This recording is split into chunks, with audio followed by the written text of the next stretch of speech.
Chéri vraiment à jouir transport et donc à bouquet voyage à Koya Potopo à ça la sortie à finaliser sortie à balle de match à jouer pena voiture ba commune.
Très bien dit.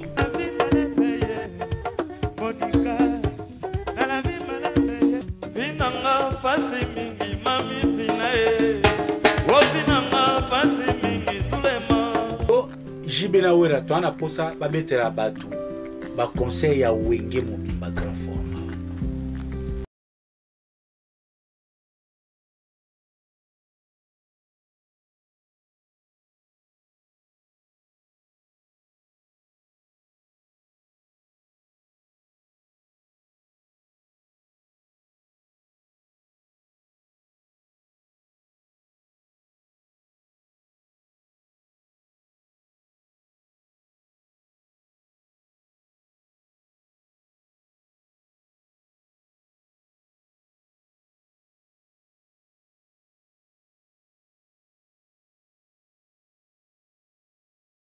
Demba Fali pourquoi à s'impliquer dans nzembo ya ba mission na ye? C'est ça la question.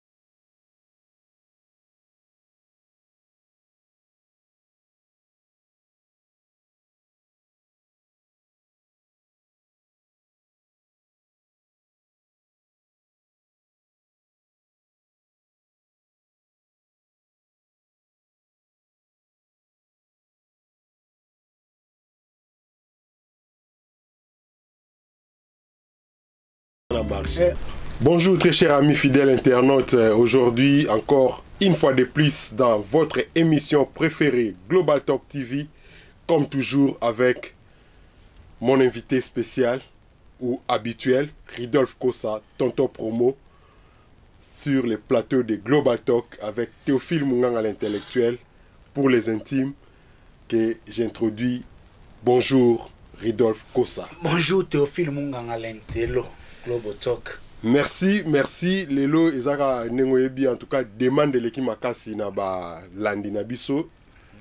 Ba internaute ba déclarer monde entier et déclarer ba lobby invité na yo chronique na bino avec grand C bongonde zalaka makambo bazoyo kabayoka ngo nil par ailleurs. Yangwana te lobby en tout cas tout ça là effort malgré ba multiples tâches na biso tous à la régulier topesa bango bilei na bango pour na benga bango bilei ya ba followers. Problème te, on est là, kaka na ba moins au Yoch avec Golden Studio. Félicitations en passant parce que moi, dis-moi, je suis du média. Je sais évaluer investissement aux ça là. Merci pour l'opportunité, surtout cahier des charges. Pour yo monde Luka Mambo, au link et tout ça la chronique avec grand C au-delà ya Bouzo. Donc on est là. Niataka ameni, to me vocabulaire lisolo na bande pour la bis.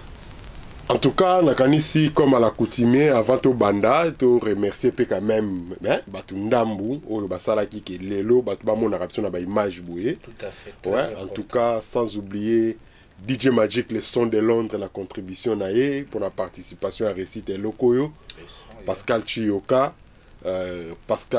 que je répète encore. Député Richard Taka et Patrick Kabale mannequin, sans oublier Petit Nanga Trésor Versas et Yannick Mayemba et Dixon Matuba. Bon, Wanizala ki bato basungaki, en tout cas, il faut te remercier Bango et Salama Bete et Zalara Bongo. Ferdinand Poutou na bossa nioté, mais chronique grand C, ils ont permettre bisoto boakara penza te. Faut bana posa oyoka ba komba batute, bana posa oyoka nini tozolo balelo. Lelo to aussi volé makambu nyonso ya chronique grand C, ya musique na biso congolaise, ya artiste na biso, na cahier de charge na biso lelo to kolobela ba musicien nyonso na ba œuvre na bango oyeza na nzela. Alors to banda na JB a prometté Batou balle de match. Ça fait beaucoup de temps Batou bazo zela ba déclarer ba lembi Mosaka leki à défendre. D'ailleurs ceux qui te prévenaient qui est au cas to benga quand même dans l'émission à la live à expliquer biso et zanini. Qu'est-ce que vous pensez sur l'album ya JB Kobimanango? Ou bien ko umelanango? JB Piana, papa chéri, il y a à boire et à manger. JB Piana déjà, tous les lois parmi les grands. Oyo, atato sur la bangamnion sur la table, nous basala ba débat, bazo meka moi mouke kolongo la bango na balo. Il y a polémique à terre, notamment JB Nawera. Il ne faut pas oublier que JB Nawera, JB Wera, Kofi Papa Emba. Pendant un bon bout de temps, presque une vingtaine d'années, c'est qui carrément presque dominant qui musique. Mais ça fait que depuis presque une dizaine d'années, JB Piana album Ezo Bimate. Il y a ceux qui année passée, donc 2019 l'année de tous les enjeux. Vous avez que non, définitivement, JB Piana album faut ebima.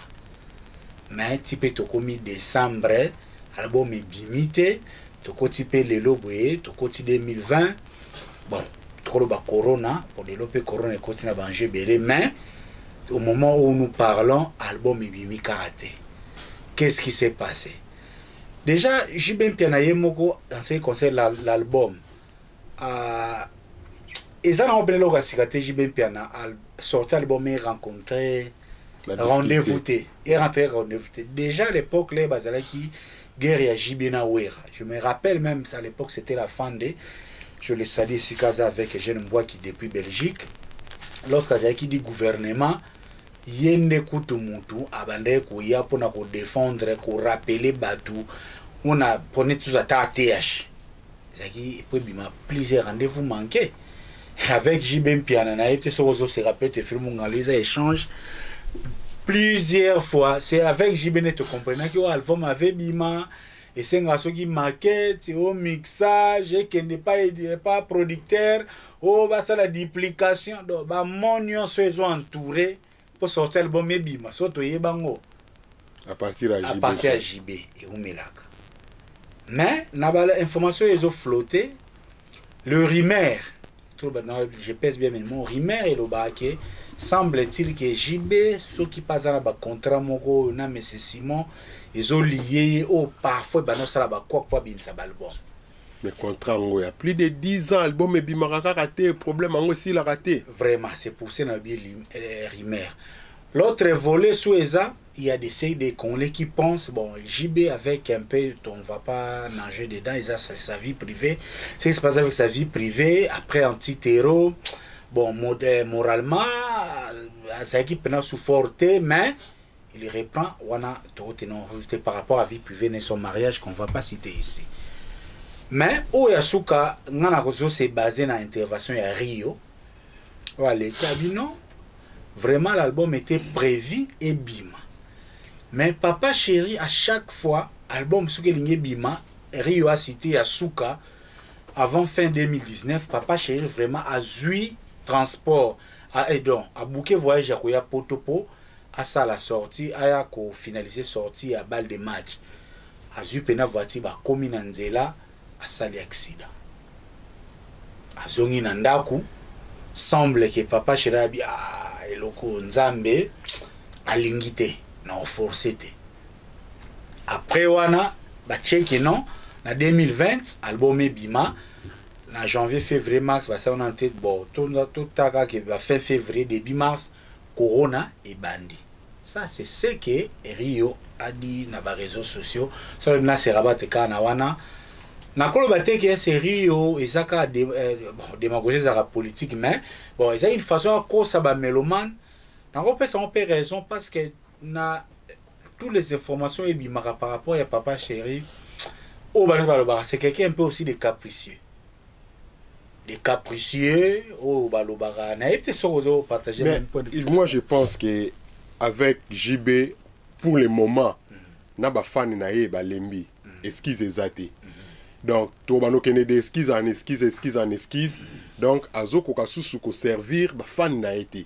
Ce qui le JB batune ba komo lo bape corona permettre que JB abimsa album té et comme Sony pour ngai en tout cas na côté wana donc ba ki bazwa kutu corona comme si j'ai mon côté objet ya ko s'excuser parce que comme bon après corona bon ce que corona fungwami nzela pote fungwami ba vie ezongi biso tozongi ba misala c'est quoi après corona excuse aux alani.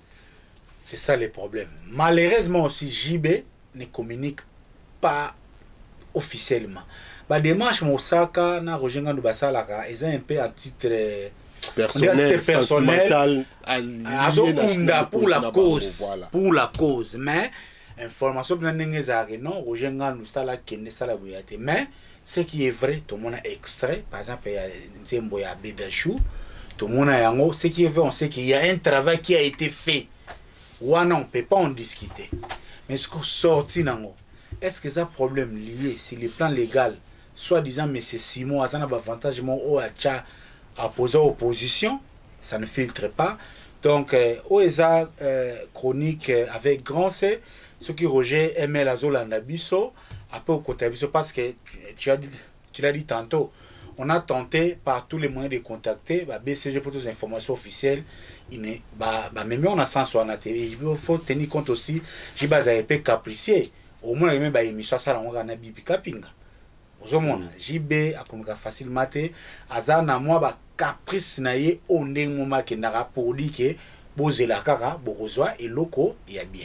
C'est ce qu'on peut dire. En tout cas merci, je pense que c'est tout pour JB pour la lelo to lobela, mais en tout cas JB vraiment avec beaucoup de respect meka ko satisfaire ba mélomane na yo soki album e obimana no sikote pesa bango un mot d'espoir oyo uti pa na yo moko et non que ba porte-parole ba fou du roi ba le kaka ba défendra toujours et comme si lo moko indéfendable de comme quand même pe ko déshonorer na yo moko quoi et ça la bien té ta la compétition za makasi. C'est vrai au beta kabandule na sans album na marché et simba mais kapé ko ça la moins équilibre wana po barumba wana to yoka nga pa na yo donc na madilu nga kut na chaka ke yo zo place madilu na barumba donc zongela biso na côté wana. Mais merci ndenge to lobaka toujours une émission na biso chronique avec grand C ici c'est pas comme chez tout le monde. Alors to kende na deuxième volet na biso ezali ke Wera na moni a publié pe ke asali label na label a Wera dommage pour nanga na moni musicien liboso azo produire Shaingeng. Pourquoi choix Shaingeng? Shaingeng azalaki mutu auti na cas adverse entre parenthèses. Tout à fait. Ouais. Mais wera sali label aponi est-ce que avenir futur ni nezana na collaboration wana, si je peux me permettre de le dire ainsi. Merci beaucoup de films à l'intérieur. Yo c'est gagné. Non, c'est la collaboration wana. Oh, c'est quoi ça? Sankara ringa mama boite to ça m'a titi de série. Bon, de toutes les façons, yang yama de la forêt ou ranson, et là ils allaient bien pas ya wera. Aïe ba pena ko lire ba signe du temps. Donc wera pena aïe ba ko za ba enjeu, il y a concurrence sur le terrain. Ozomona. Le côté label, Weranson a totalement raison. Parce que l'élo, monde y a osé la éditeur, osé la producteur. Si on a osé la producteur, ça le quoi bosser la musique. La musique, l'élo, est comme il a deux volets. Artiste et musicien, à ça d'abord artiste, et puis de deux, à ça gestionnaire. Gestionnaire, c'est-à-dire l'élo, yomoko, il faut ça la produit, aux yeux, au présenter quelque part. Est-ce qu'il y a souki? Moutumo soit distributeur, soit au teki licence, soit Moutumo bazu à continuer moussala. Pour maramou vendre il faut label. Mais bah label on peut n'ambo cannabis jusque là. Nanu izu rythme te. Kofi ameka moi Kofi central na Fabregas to binenge sukaki. Fali pour beaucoup de pète au monde vraiment très professionnel mais label que banak na ba Tokos TV na ba radio mais tu es bien dessus sur les années mais jusqu'à là on a vu label mort ils en nous réussi exacté parce que label est c'est un makambo belé mais ils a bien parce que label à un moment et qu'il n'aura bien na bateau ba na poids quelqu'un comme Weranson a un carnet d'adresse a un book press c'est un artiste à ne plus présenter ba wera lopi ba ko lo ba on a tikindule na vivre na aussi na sala a ku fa penzala te azapena ba preuve so nengite ce qu'on label que na moi bien parce que yo mutozana expérience ya musique oyebi passe ya arrangement passe ya programmation passe ya mixage passe ya duplication oza outillé bateau sko bazo ya lelo il faut sko yo ou expérience nana moyen OK bango avant et commis un gain de plus sur le plan réputation oza grand ou bimisa batou sur le plan business, ils appellent que ce qui est bien, ils ont toujours gagné et si on va vivre avec ce bannière qu'on gagne. Mais seulement commencer un label avec Shangeng. Est-ce que Shangeng a fait colonie, ça BDD? Apparemment, je crois. Yes, si je ne me trompe pas, est-ce que ça BDD m'a été dominé ou bien son nengni? Parce que ouais, son nom la Mikolo vraiment, na sepela qui à l'objet que na label na ye, il travaille avec bateau baby makambo comment gagner de l'argent na internet notamment il a cité ba informaticien indien à l'objet même que les lois akobenga bata YouTube baya na kini na nitsamike ampe obsuka to échangera awa on va pas encore se le répéter aujourd'hui c'est quelqu'un au sikoyo wera la abeda to style kizengi comme na wera le roi zoba mais na nenga kinkita bandundu atimba ayebe ska obendalar. Non, c'est bien avance et je lui encourage dans cette démarche à la label. Mais seulement, choix à Shangenge, est-ce que ça a la place? Non, parce que déjà, démarche aussi à Shangenge qui est et bien sûr, dans niveau de communication, oh, yo batabe, c'est déjà condamné, yo ye, osa déjà Shangenge. Beta ba Zenith, beta ba Bercy, osa chau le cas na BCBG, osa grand mouvement. Donc, sala makam. Mais, oya super wera fou là yo. Oh, pour déjà j'y vais où ta bois kaba Shangenge ibo bangenge. Est-ce que départ la communication ana? Est-ce que ko affecter album en côté? Oui et non. Mais déjà zaki on est le mot départ moi ya bien té. Mais nous ce que ko dépendre na qualité ya musique de Tolobaka. Na promotion na ba outil oyo label ya Weranson et ko kotie la vraiment eza le baptême de fait ya label ya Weranson to koye bango so eza sérieux bien sûr eza sérieux parce qu'ils font pas se l'oublier quand on fait aux un label ça outil ni boye ba pona n'importe qui té être meilleur eza bon ça déjà c'est Shangeng c'est un bon composition de tout douté les koyase na do la tona kota ndako na de kosomba ba shaba ba to ata sominze mbokola mbango Mungongo pe tozomonaka c'est bon et ku félité l'espace ça nango ekokende. Mais seulement est-ce qu'aza sous na temps. Wana est-ce que yo jouer. Oh label ekenda pena non, ils bon OK, atana kingasa atana bandundu petit mo pena fresh. Ozomona. Apena na makambo ana voix ce boye pena bo. En tout cas, on anticipe question ngai. Est-ce que label il faut qu'aba zo ba musicien déjà ba yebana. Mais tout le monde ba paf dadi pe bazana ba label na ba États-Unis wana abimisa ba to moko boye ba kutu te aka lokoti bango quelque part a tomboli bango akoti bango studio ba bimi lelo pe ba bimi ba sali pe makambo na bango et l'équipe ba yebani aka juste ba misusu. Est-ce qu'avec les Congolais il faut qu'aba zo déjà ba musicien ba yebana parce que Kofi avec label nae tout le monde a bien produit Fabrigas. Bon Fali tu es bien à produire na été. Fabrigas tout le monde a produire mono ya ba Congo o nani na bossa ni kombo na a produire mais est-ce qu'il faut qu'on va produire mutu oaza déjà yebana za na kombo? Non, normalement label pena y a un grand musicien et qu'il n'aura bien na mutu oaza fresh que ba le yo produit à label tel non seulement produit mais azana qualité azana musique mais azozanga kaka connexion coup de pouce na coup de pouce ko yango un grand parce que tout le label parlons-en jusqu'au JB sur la label et où a passé la scoyo a produit par exemple bas de match so bas de match est tombeau qui est kangina yomo esprit à label il y a musicien ils a été mutumo au lobby a volé la vedette et ça mutumo ça la mbongo a produit fruit na yo mais si est-ce que ce qui label il wera sali azo produire Shaingenge ce que Simbi est-ce que wera que beta tolo que Shaingenge a produit naï? Oui, Shaingenge déjà c'est un nom dans le monde musical. Non, il y a moi si quoi si quand na pour na compléter yo c'est comme si ba leader ya orchestre na biso commerçants qu'ils sont ba linga pena ozo risque là parce que tolozo en production l'album on table sur quoi? Quand on produit quelqu'un on table potentialité na ba vente.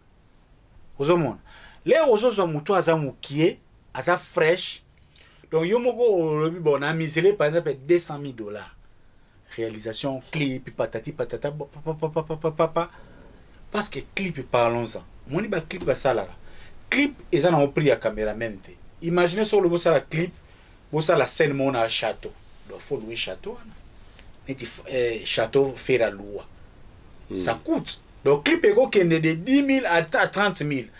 Or na musicien o azani muke na abimité o miséré bloka makasi te ozomona clip o faire o sa to wera o sa faire ko ba bon a louer par exemple chambre mon maison blanche désert du temps ou bien chambre mo Kardashian a salara nini boy et ce que clip ko ma chérie yangwana parc mo ba louer ça raté ce mo misé mo ko boyer ba za to ba misé na Londres par exemple misé de Londres sur mo sa clip kuna faut se abonner sur bakanga pendant 2 heures de temps montant sur ba pesio parce que futa ngo or na musicien mukie boko tshana nzela bokangi nini bozomona bozana posa batu ba mone longne ba yo kana talent ikene facilement mais sikoyo ba musicien na biso ndire bango bazomona tellement ko banga ko mise mbongo ekende perte awmo lokola fa bana na Fabrigas Shaingenge mais izandole tozana notoko prédire lo morote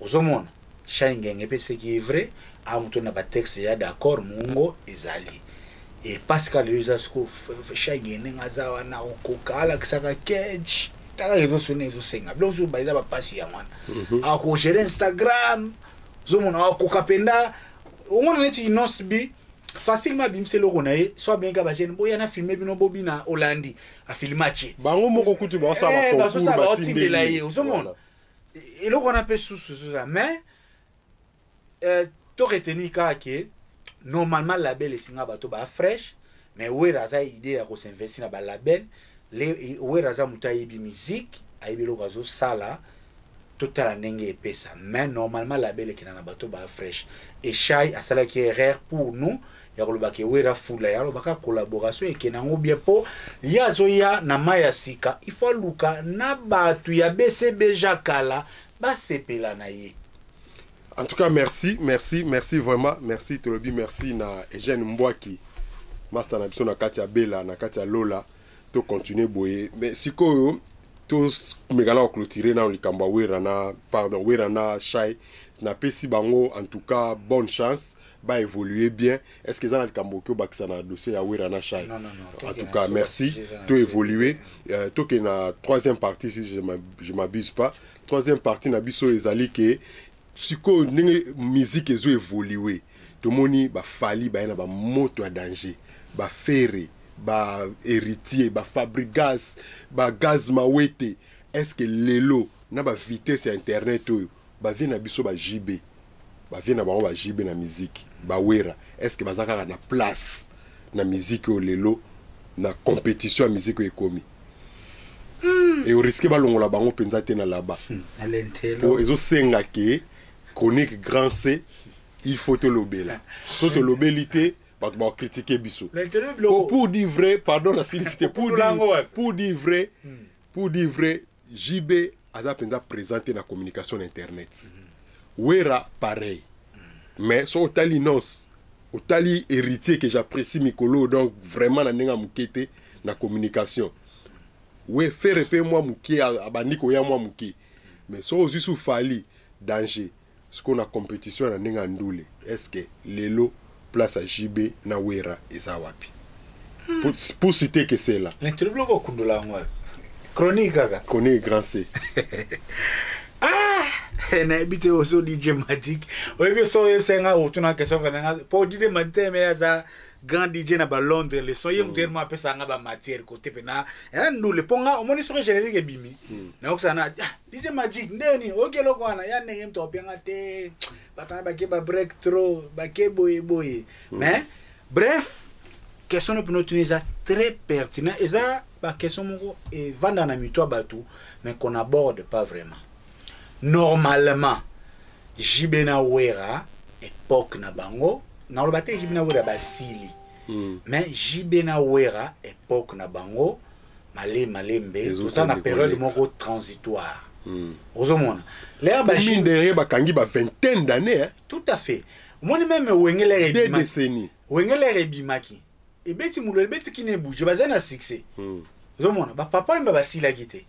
Bazala ki pe ba ready bazala l'air zaiko e bimaki ba ok jazz ba visa ezala ki pe ozomona musique eza o musique ya art musique ba kunda mutu te ongana lo ba musicien sila raté mais akokarande ko s'adapter te mais ezaka na be époque na ba mœurs ozomona soko zongi si père moko vie calé lelo boye vie calé Jeff akobunga pe pour tout ça ben ba mers musique qui est pas n'engé belé oh non ce qui dit studio mo ya monsieur Dimitri ils a sauté net ba période wana mais to ko enterrer bango lelo te parce que Jibena Wera ba bana succès aussi bazaki très jeune et Dieu aidant par la concours à circonstances ba kabwana ki pe jeune basali pe succès na temps bazapeka a jeune donc lelo pe bazaka ba jeune so kutu kofi muta ba 70 anope banzem ti lo azana course ti na ba ado ba bunuma na vie penda ache babenga nini musaka penda ya pembe musaka to ezala penda âge ou bien look mikolo nenge ko so pe look so pe naturel to ebite mo sa na vie a toré pas na bado pour azala na course. Bref, Jibena Wera, ce sont artistes auto ko effacer facilement. Parce que d'abord bateau ba rené lelo. L'aime sous ba réalisation au bon ba salaki ba ko sala ya ngote. Très bien dit. Mais si koyo époque na bango normalement bazo sala maintenance, ezara partout. Même Johnny Hallyday, il était Johnny Hallyday. Mais comme un moment mogoé a téléminé même à Michael Jackson la dernière temps na ye l'air to ba o Michael Jackson bimsaka 2 albums 3 albums et ça rappelle à dessin pour l'air pena bano ya rap ba yaka wana pena o ba Cisco ba nani ba yaka ba chaka pe Michael Jackson mulunge dans une certaine mesure. Zomon. Là ba tchaki mulunge et joie qui pena ye. Zomon. Mais les lorsqu'on ba jibena wera ponanga to film ngalentelo bon. Biso atumikota la lelo na lobby. Normalement ba jibe na wera au-delà ya album bakosala parce que jibe soit album meko za na rumba ya bien. Wera pe soit sali makamba okena makamuneti jusqu'à ce oya kokende.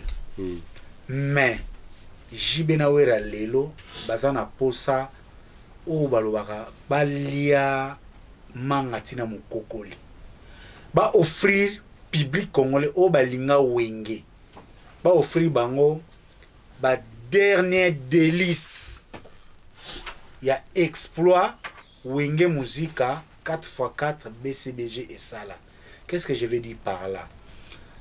Bon, sauf ce que bambargo musique et si les longues. Bon, tout le bata par exemple que lelo jibena wera to ana posa ba betela batu ba conseil ya wenge mobimba grand format. Il faut se le dire que ils ont manqué na ba ko beta ba conseil jibena wera après ko kabwana. Parce que ilo kwana ya on lelo ezo zanga makasi na mito ba molement parce que la musique faut comprendre des volets. Eza art na business. Donc Théophile Munganga lentelo lelo jibena wera faut ba aider ba meloman o balingaka wenge 4x4 BCBG o ba sepela na wenge ba offrir bango les derniers délices il y a époque wenge. C'est-à-dire quoi? Faut ba zala na projet ba beta ba concert. Les Kassav l'a fait. Bien que dispersé. Oui, Kassav va salam. Ba kabwani parce que lelo yebsanga oyebi ke wenge ya les 7 administrateurs. So ba sali projet ba ko beta oyebi ke ba ko beta Zenith une semaine. Est-ce que demande ane zalaka d'abord demande wana na ba meloman demande ane zali ou bien ça penser na yoka que tant que professionnel en marketing ya communication ozo raisonner que bato yo so ba sali loko oyo e ko kende boy mais bango mo bazo yebate. On ne va pas inventer la roue. Au long de ça je l'invente pas. Nous aurons exemple à Kassav. Kassav bakabonit. Kassav basala ki yango par demande ya public na bango. Yango na zolo bate qui est celui-là au akoboya concert ya Jibina concert ya wenge format 7 administrateurs.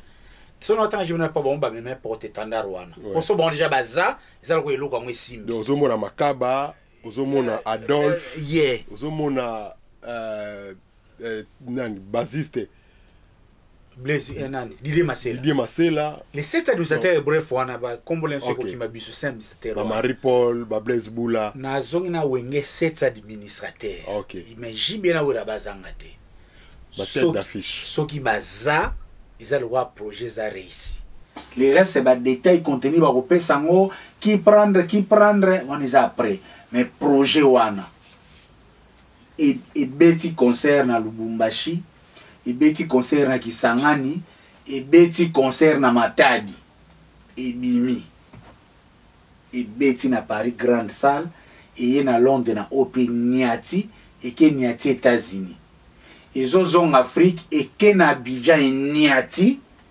baluki pays moi anglophone ata Zimbabwe Niati et zoki concert na stade de Mati et ça moi parce que déjà ba komi ba grand nam to ana agenda na ego 5 c'est lo wana bazonga na ba programme yo zolo ba wana sikoyo c'est là où congolais azara limité ce ko tuna ba Kassav munanga ba Kassav ku bazana ba album à succès Josina za album na succès Jacob de Nini bazana album na succès à un moment il faut tous alaka ba to politique ba homme d'état à un moment faut bazala ba artiste soki jibena wera ba kufi ba offrir les mélomanes congolais lokwanate ils sont méchants. Je pèse mes mots, ils sont méchants. Parce que c'est faisable. L'élo musique, non, c'est comme un projet. Il faut, c'est la projet. Et non, quand on va le baka, oh, c'est la producteur. Là, producteur, il y a pour producteur, ça va nous logo JB au Matsabancher. Sur le logo au Matsabancher. Mais ils doivent tourner autour d'un projet ou projet tourné Wenge Musique à BCBG 4x4. Comment on appelle la autoproduction là-bas? Premier format, les 7 administrateurs bazangate. Les 7 administrateurs. Jibeno la bazana caché na bon pour bon baza bato bosse eloko wana. quel format maintenant on a là? C'est simple. Il faut ça vital pour bim ça va budget va projet à bon. Et ça nango muto akufanete. Il faut ça na nu bango moko. Pourquoi pas ba que na fond ya promotion ya culture. Ouais, na Congo. Yeah. On va ande balela ki pa bango. Te o po mutu o akokota na projet na ko perdre te. Mutu wana akoperdre te nazo yebisa bino to bani lelo site officiel wenge musique à BCBG 4x4 chaîne YouTube page Facebook Instagram et vandi projet qui est côté ba financer calculer na nombre ba sponsor concert on est ko la télé wapi ko kende wapi alibaye na poto ba enregistrer 7 titres chaque administrateur a ti moko après bazongi na bango. Les derniers likofi ba kobeta génération. Il y a besoin on kaka na chronique avec grand C ou déjà ezali eza projet munene obimisi lo bureau ka mutu mo réaliser ngo mais on voit même pas droit ya nini. Etali bango wana omoni vision pharaon et vision ya Joseph Nandoto. Fallait pharaon atimbaka loba na tie yo ministre. Po yemta lota ki na butu. Po pa ba benga ngo propriété intellectuelle mais ba oyiba yango. Bon, so ba yibi ba so kana manji. Ça la bénéfice au peuple donc bazwa. Et ku ferite bazwa ezani ni munene mais nazongi na Bible vision ya pharaon.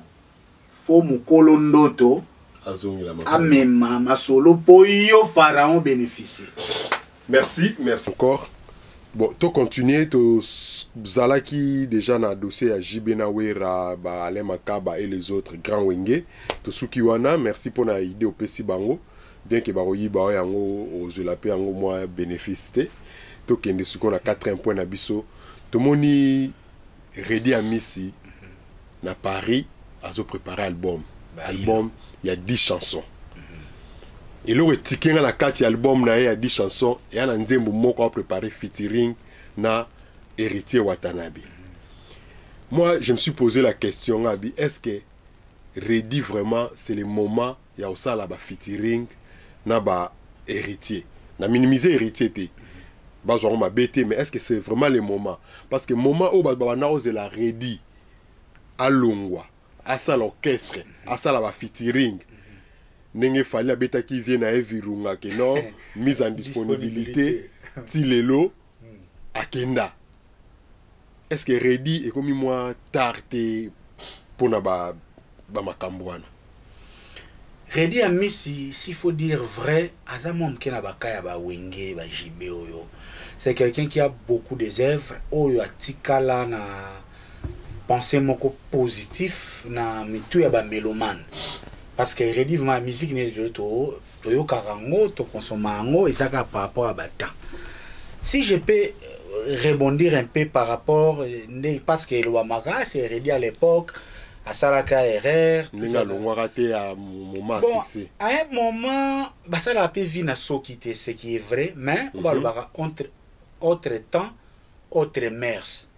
Peut-être aussi batiti ya ba Ready ya on peut serva lelo ba fali bazwa mayele mais na landa Ready moi mukele pe na intervention na ye il a toujours justifié so ba yebisi pourquoi alors que zaki na succès au longwa te pa ya papa Wemba.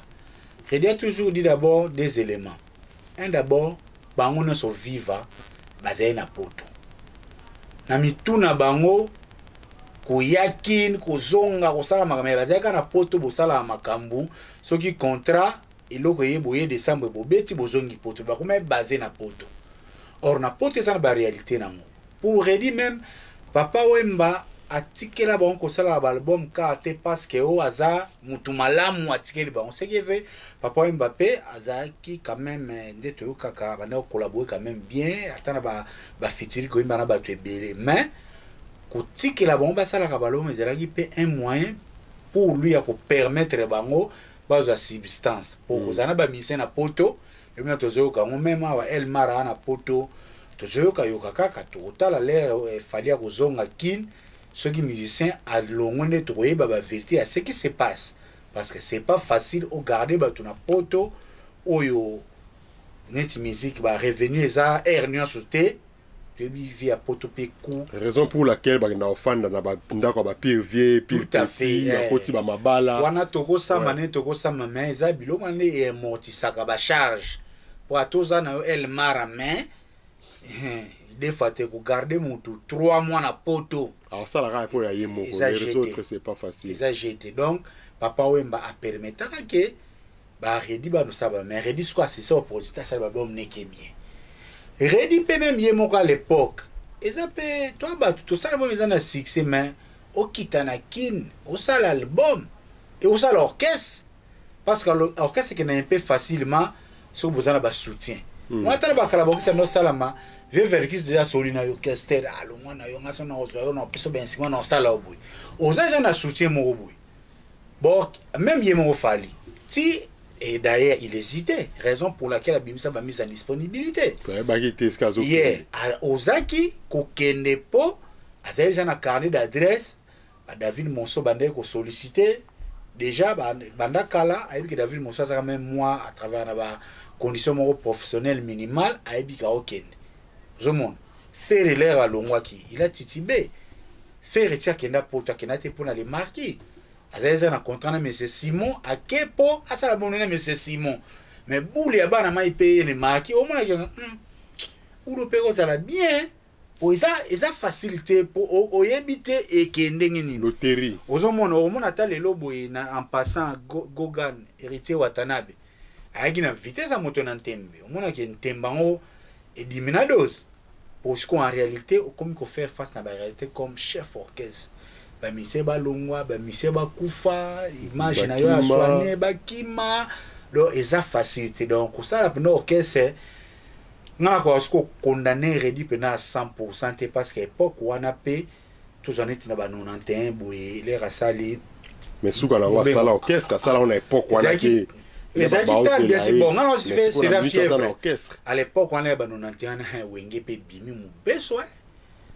gato bibens qu'on a payé nous sonné les canaba mi toi bato atana ba TV ba on dit on mais je peux pas le condamner son ennemi mais pardon zila na muki kata ko bosa te ready amisi to ko na catégorie nini Kofi Wera Jibe to chena espace avant espace na benga bon ba outsider ana li bango ba outsider musique na biso ezala mutumo ka atakanga ngoyango mona même beaucoup déjà ba komi ko lemba koni no se yaka fali numéro 1 pour bato ele que fala za numéro 1 na ngota temela fali le bato e bien mais musique ata l'air lwamba za numéro 1 o kaer mo boy moi trio majesty ba fina surtout aba lolo kuto ya banjiri bambre bazaiko Jimmy Lina Mpunda Trinita aba lolo ko ka komba aba lolo DJ Magic yebi on a pépeta Zabete la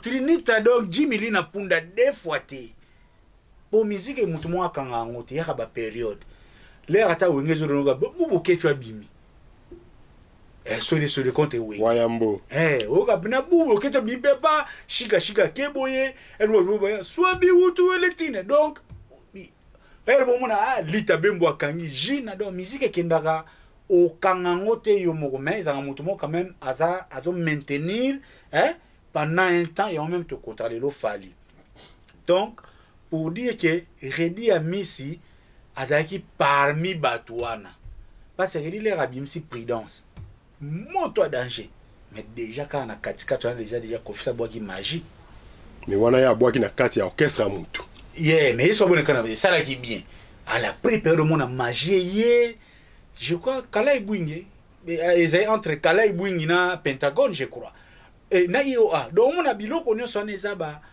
ba période où ils ont alimenté actualité musicale et ça bon tout le bata Hollandi et ça n'a pas vu non c'est Hollandi et que pe qui ça pena au palo la rumba moya bien ko bimalelo et pe qui ça te pesa musique ozomona donc Redi donc classé wana mais na album ya Redi déjà tout ba et kozana déjà bien accueilli pour bato ba ozelango bato ba na soif même avec moi test na acoustique et que moi bien a bet album na ya apesa un titre bailo canto et puis Redi aussi dit dans a meka ko rejoindre à cause de la chose na masolo ma benende ma kasi na kubloke ba si nini opesa lecture nini opesa na projet na bango na nzembo featuring na héritier projet na ngaja na opesa ngo par rapport à ba voix na bango par rapport à public nazo pesa ngo bien nga nazo zelango nga pona nga nazo zelango na ebiti ndeba travailler te mais nazo zelango lokola nzembo ya rendez-vous Redi a misi na Dido Yongo soki héritier exact pas forcément imbaloko a Dido Yongo soka koya na bamayele wana o ba Dido Yongo ba telemaka Dido Yongo na héritier na Redi ba imbanze osala moi mélodie yango ipo yoka motema yonde wanga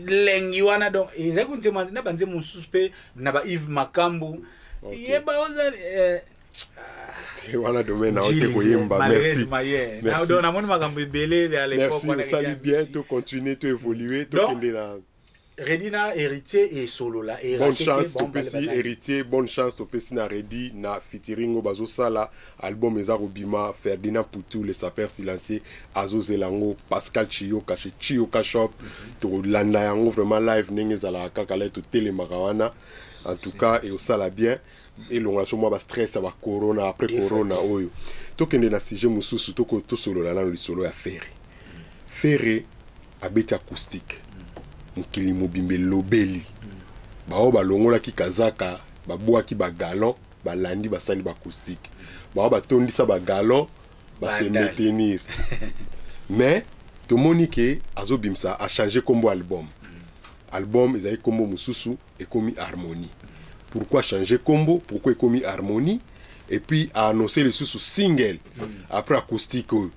Donc Marambango yo étant que moko ya chronique musicale avec grand C comme un grand analyste au moment où on ndengeni. Maintenant lire Ferré a eu conscience moko. Et d'abord, na oli faire a eu conscience ya retard au azwaki na temps wa tiraki par rapport ya course au bazar on a fallu. Sikoyo azo rebondir sikoyo. Rebondir au moins que ba fan club Bipenda ils ont mekamo la mukape en ligne on a ba fille moko boye ba fille on ba pesa peka au moins on Natacha le Ferré et au Mimi Padre bazara combo ya Ferré là ta na peut faire so azaka biloko ado azo rebondir mais calcul ya Ferré zake bon fallait azo kina kosa on sa kosala mais a utiliser à tout ya sana makasi rumba. Et l'obité que barumba fallait ça bien te pour contrôler le bâti de l'autre aussi si que consommer monter et le baga DJ Magic ozomon mais alinga ke na barumba moko ya ninga bayebile ba pesa ke moi réputation ya odemba comme ma kilo ya musique on a se rabattre na barumba yango siko akenena na mo annonce ya acoustique azolinga se rabattre wana. Et puis en passant à signaler même single mo ko yaka ce qui brusquement bon il y a mikolo pas Willy Kayemba habita tezate lo ezate vera brusquement ka bimaka ce n'est pas pété lo kango ya brusquement na mais ça peut ka vraie stratégie surtout que bolali boy faire bimisi so binenge ko tike bato ba luka ngomba ils appellent comme parce que na marketing ya science et logo est exact exact et ko keno était mais généralement il faut préparer pour la guerre bah ça la promotion avant pendant na après parce que avant il faut préparer battre c'est bien que le baisa il a brisque tu bi comboté bu gâcher mais faut pas le bilango que lo mwezo ya quelque chose se prépare tout le monde attend ba nini moi nazo botama tout le monde attend moi les so bombi combo ya nango pe ba brasserie na so baza so linga la se podi moi si comme na kaka kalate na Kinshasa ozomona ils appellent ba forme na marketing mais il faut que préparer et iloko ici que voilà one is important et de deux qu'on changer comme ko longa la boîte noire qui na harmonie bon franchement na comprenant mais si le plan managérial et ça la penza bien ça le là bozo maîtriser le bo salate bon na éviter bon bazama mbebele et le bata nani qui ça guitariste et communicateur Kim Jong Mark House alobaki pentacle sengi bongo bon na évité ça ka pas banque ça ba adversaire tu es solo butum te sengi ba longwana ni ba kena harmonie et bon l'air bazwa ki combo ya boîte noire na pesa ki butu pe kaka soke za bon. Donc est-ce que devons nous les prendre au sérieux butum te sengi ba changer combo cher ba message musu ba faire passer ka ngone wana biso a to na grand C connaît qu'avec grand C to yebi ba ma dimension il faut on a dimension nango mais justement juste là le quoi bon on va communiquer on sait pas voir trop et moi j'ai même regretté aussi faire l'air à l'équipe Willy Kaembe souci Penezalaki a lobela a présenté programme wazanango ya album ya ba rumba na single na présenté ba musicien na ye po ebimse patron oyo azo ya afungula ga large espace na ba musicien ba s'exprimer mais malheureusement débat ya bandali ya portaki yango et qui nango tinengeli makambo wana bon on peut pas rentrer là d'ici.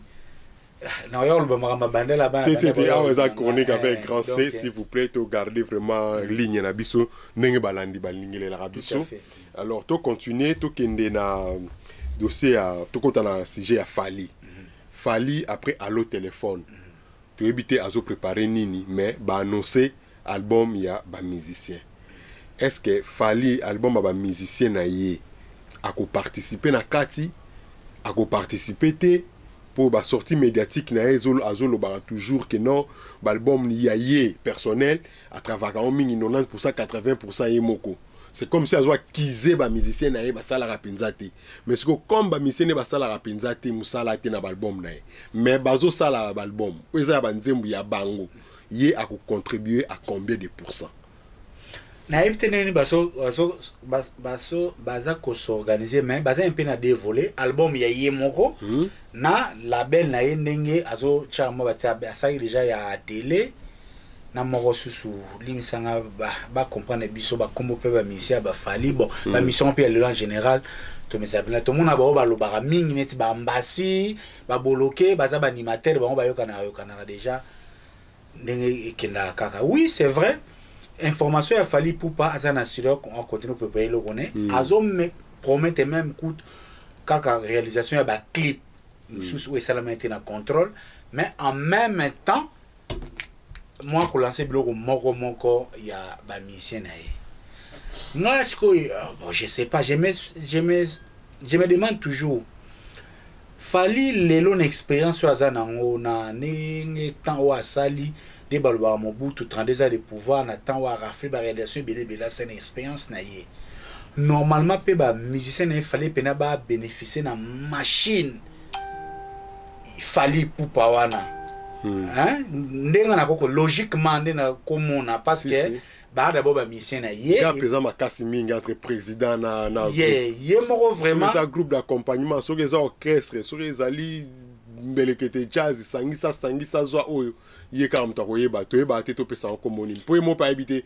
les alaranine so ça groupe d'accompagnement to les orchestre des gens amona milobaka Fally pourquoi a s'impliquer na nzembo ya ba mission na ye c'est ça la question wana ndiska la tunio est-ce qu'il a contribué à combien de pourcents d'album à musicien pourquoi s'impliquer nenge Kofi a s'impliquer na ba effervescent mais que ba ko fula pe bato la pas si surtout dans le monde musical na ba kokoko est-ce que abangaka sachant que pour analyser Fally lokola je crois da pe na fula biso ya on peut le nazo oser pour Fally tiazo mais ça la wana azana combien de réalisations abeta ba Bercy acha ba na Liona téléphone oui acha kokoko acha pharmacie aimba effervescent nenga donc balata ndenge moko tout ça azaki déjà vraiment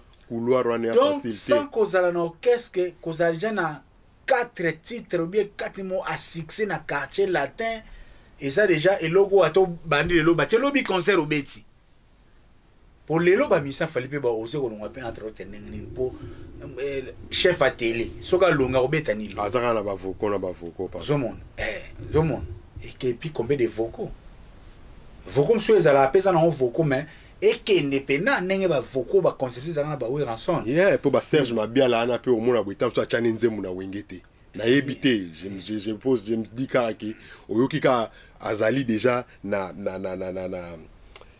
sentiment moko boye ne lengi moko boye na bavoko ya sali tout le monde on attend na ba YouTube on a Alain Makaba que je salue à passer ici kazali a tche bavoko tout à sala na maison mère et na BCBG Olandi penza boye Alain Pela pardon Olandi penza boye oyoki ke sale sala mais ko ka ke azaki na nzembu te mais oyoki ke oyoki vraiment plaisir Olandi ba Serge Mabiala na maison mère Olandi ba modogo barambo wana na quartier latin Olandi ba Sam Chintu ba burope so ba sangisi yango mais eza ba mama na ba nostalgie au sakanate mais siko na ba musicien ya lelo ezala na groupe a Wenge ya Ferré ezala pa Fali bazo se comporter te devant ba musicien na bango ndenge ba président na bango ba bando se comporter envers bango ça c'est bazo rendre sincère te na ba groupe na bango quoi. Ça c'est une réalité auto mon bon ba na moi dose mon égoïsme ou bien s'occuper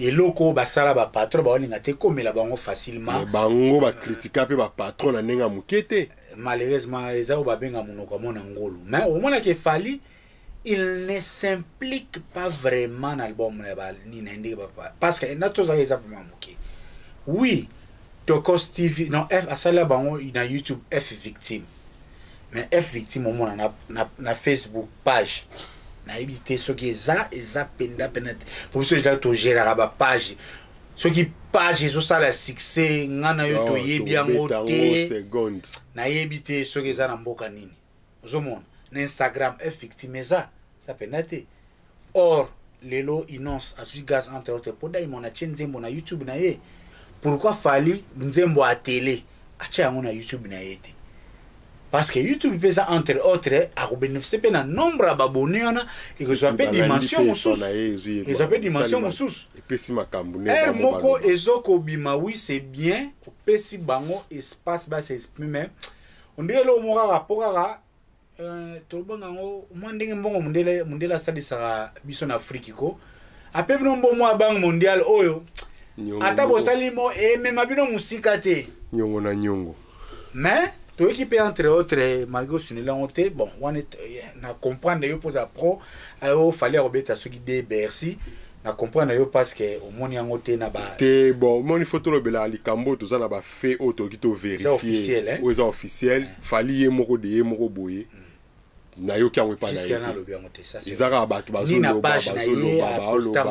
tout ça banine peut-être pesa crise nenge Kofi ake na you arena bon ok biso peut beta sous Bercy to beta ngo deux fois bien moi bongo to ki to pesa batu ba masolo auto anango na précision c'est les autres manana batu jalelo donc awa chronique c'est un peu ça mais il faut dire na Fali na minute les connaissants les gars ils prennent maintenant la mesure ya danger parce que mon yaza qui na position d'avant baye batake ti lelo tozana inonce bi oiza suko oiza ça mburi momo ya mburi mais connaissant Fali et puis soit préparer réplique total ce comment il va rebondir encore et on répliquer pour garder Chungbende na Mobutu. Merci Ridolf Kosa tonton promo et sans oublier je salue mon ami personnel Rigo Mansue avec compagnie na LTD na Katia Kinshasa cleaning et sécurité nyonso ezali wana bo contacter Rigo Mansue na Katia Kinshasa et que ça la bien to kende na sujet mususu to kota vraiment chronique grand C to kende kana to kende to komi total anano côté JDT azana babenga kina niya papopi total anano côté papopi a prometaki biso album ezobima kakate to yebi liboso ye azwa mingi mo ba problème na ba producteur na liboso Serge Kayembe to yebi ke ba bebanaka produit ebimate album elala azu producteur mususu to yoki lisusu ba komokende moi mame est-ce que akobimisa to akobimisa te et puis qu'est-ce qui fait que azalaka toujours na problème na ba producteur JDT Moloko pas pour JDT je les salue ici Gaza un peu azana pour moi ça le quoi un peu JB tokaka o bango batenaka babimaka n'importe comment te balingaka moi te basalaka likambo ndenge bango baomonela ngo donc bazalaka pressé te mais bato concurrence eza na marché JDT ya ti bafere bazopaka bazohésite bafali bazohésite papopi aza deja na bavance tala na kisasa donc ya Jackie papopi l'intelo je te disais moto akorate te po ya popi déjà na abunda ba guerre ya wenge na El Paris a interprété nzembo si je m'abuse quoi ya Rikoko et solo là pa popi l'examen abete examen kanga na nini na maison mère bakena le marquis école kanga ba nzembo aliboso na solo et solo la tala na kisasa j'étais ya po babeta yo pena na terrasse na matonge na mbaki na yolo babeto pena na kimbuta etala tomona makamutu pena bimisa album aye na cassette na bar ba chiele me mutreka ba ibandika bote wana longola mais papo ya Jackie to comprendre ce qui se passe mais il qu'on a vraiment il faut résoudre ngo parce que musique lelo musique est très sous ba politique bazate musique faut yo moko chaba moyen ozomona ça ne fait pas bien na rang ya JDT vous avez déjà un problème na Cercas production au commission na problème et puis so yo ki ba débat on ba discuter le moins un peu banal ba wela nini non pas propre déjà na maquette ayo kanina cameraman moko asala ba clip ba signer coproduction cameraman a réalisé 10 clips. Au lire que je ne voudrais pas douter na ba revenir pas pour moi que a monika lena lukasu ba monga ba clip bon moi na mayo yo asala ba clip au fele na côté na contrat. C'est pas kilo pour un grand artiste, il y a ba trampoana. Ozomona parce que ça quand même ba minimum yo soit au commissaire lo on est ici que ça soit commis côté pour musique les yo moko verser ma mikolo chacun portera sa charge donc mikolo ma mi bon aux artistes kabula mbongo yo zwaka kabula mbongo ya spe kabula mbongo nini mais tika mbongo mususu oyo kosala makambo ya musique musala sok e ya musala biso bata promote sala la jeté obengi congolais bachelo vidéo reçoit facture obengi global talk bachelo vidéo na page reçoit facture obligé ce qu'on voit promotion les plus même c'est comment ebele donc nous sommes senga mbongo mais moi vraiment nazozela kozanga JDT na babenga ngoni na marché phonographique sur pe nini ou numérique tozo manquer parce que beyembeliwana ba mélancoliana ya page aki mais félicitations quand même yemo utazoloba en tout cas pas Jackie n'a pas popia lobby que acoustique ba forcer ya monika c'est per sabato yemo rien Eric Gwen a forcé donc il faut pas long ba forcer pas Jackie grand artiste ça la projet toi 2020 ça la projet 2022 bilo nyo ko sala janvier février papa musique kenda bongo hein bana mso tiki la batan o beta bango badada pamba penda est-ce que la fila ko solana pas Jackie vraiment hein musa tombola pa Marie Paul penda mais mita ba maison yo quand tu vois la chasse wa musicien liboso na maison mais zarani voilà mais ya zoara etam sur aspect à JB à couvrir moi podium nyo so ne wana compter OK merci pour ndimiango. Merci to succès à pona lelo en tout cas merci Nabino Balandi bo zala vraiment brancher, connecter, vous partager vidéo oyo nenge to lo bakaka ici chez nous, c'est la chronique avec grand C bino moroboyoki to meki ko étaler situation musicale ya ba musicien na biso nyonso. On a essayé de parler de tout le monde na ndenge actualité za osenga si ya moyen prochainement to luka to zo ba information na bango to pesa bino nini oyo bazo préparer nini oyo bazo sala pour chronique avec grand C et Sengi Bongo. Alors, nous avons invité Nangai, ceux qui ont likambu ya ko clôturer nango émission pour na lelo au s'adresser na Balandia. Faute de temps, je peux pas aller trop loin parce que débordé déjà. Merci à tout le monde, à tous les abonnés. Bateau Union sur bazo pesa ba feedback positif, comme bazo tout na moi, le nom c'est Rodolphe Nkosa. Donc on nous a contacté, biso contacté nga, le numéro ezana ya Théophile Munganga. Rozwanga, page Congolese Business and Event Zana Rozwanga. On est là pour offrir les paix qu'on peut offrir dans la culture Nabiso. Pour les dédicaces, Didier Magic, les sons de Londres, comme d'habitude, on les salue. Pascal Chio, inoxydable. Manu Schengen, garçon moro, il y a bien, il y a propre. Samantha Mwanda, noblesse oblige. Moi, il y a ça de ben depuis qui ça, c'est très important. Oh, le lot changé, l'on frite, le bousson va frite. Ok. En tout cas. Mais ça de ben depuis qui ça n'a beaucoup de temps, on a poto et un peu moins différent. D'accord, merci beaucoup. Merci à Pascal Chioka, le père des jumeaux britanniques, toujours combattu mais jamais abattu. Merci à Patrick Kaba, les mannequins. Merci à Dixon Matouba. Merci à Yannick Maemba. Merci à Trésor Versas. Merci à Bob Diangana. C'était votre émission Global Talk avec Ridolf Kosa, Ponalelo, Tosukiwana. Bye bye. Restez connectés. Stay connected. À la prochaine. Last time on a article yo mabanga na grand plan on a jamwe